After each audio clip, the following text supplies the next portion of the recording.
Wow TV Bangla এর পক্ষ থেকে আপনাকে জানাই অনেক অনেক প্রীতি ও শুভেচ্ছা। সৎ মেয়েকে ৮ বছর ধরে ধর্ষণের অভিযোগ। ৮ বছর ধরে এক মেয়েকে ধর্ষণ করে আসছিলেন তার সৎ বাবা আরমান হোসেন ওরফে সুমন, বয়স ৩৮। এক পর্যায়ে মেয়েটির আপত্তিকর ছবি ও ভিডিও ক্লিপ পাঠিয়ে তার এক বন্ধুকেও হুমকি দিয়েছিলেন তিনি।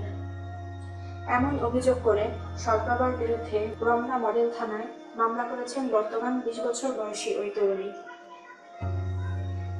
আরমান হোসেন বেসরকারি টিভি চ্যানেল নিউজ 24 এর শব্দ প্রকৌশলী। তার বিরুদ্ধে নারী নির্যাতন ও তথ্য প্রযুক্তি আইনের ৫৭ ধারায় অভিযোগ আনা হয়েছে। মামলার এজাহারে মেয়েটি উল্লেখ করেন, তার বাবার সঙ্গে মায়ের ছাড়াছাড়ি হয়ে যায়। ২০০৫ সালে আরমান হোসেনকে বিয়ে করেন তার মা। দ্বিতীয় বিয়ের ১ বছর পর থেকে মায়ের কাছে থাকা শুরু করেন মেয়েটি। চাকরির কারণে মেয়েটির মা মোহাম্মদপুরের নূরজাহান রোডের বাড়ি থেকে সকালে কর্মস্থলে চলে যেতেন।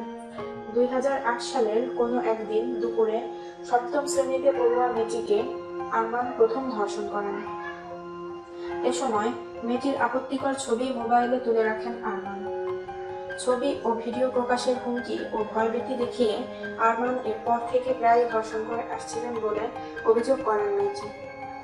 এজাহারে উল্লেখ করা হয়, ২০১৫ সালে তিনি অন্তঃসত্ত্বা হয়ে পড়লে পরে গর্ভপাত ঘটান। সবশেষে আপনার কাছে ছোট্ট একটা অনুরোধ, যদি এই ভিডিওটি আপনার ভালো লেগে থাকে তাহলে অবশ্যই ভিডিওটিকে লাইক এবং আপনার বন্ধুদের সাথে শেয়ার করুন। আমাদেরকে আপনার মতামত জানাতে পারেন নিচে কমেন্টের মাধ্যমে। আমরা প্রতিদিনই এরকম নতুন নতুন ভিডিও আপলোড করব, তাই যখনই আমরা এরকম কোনো ভিডিও আপলোড করব তার নোটিফিকেশন পেতে আমাদের চ্যানেলটিকে সাবস্ক্রাইব করে আমাদের সাথে কানেক্টেড থাকুন। আপনাকে অসংখ্য ধন্যবাদ।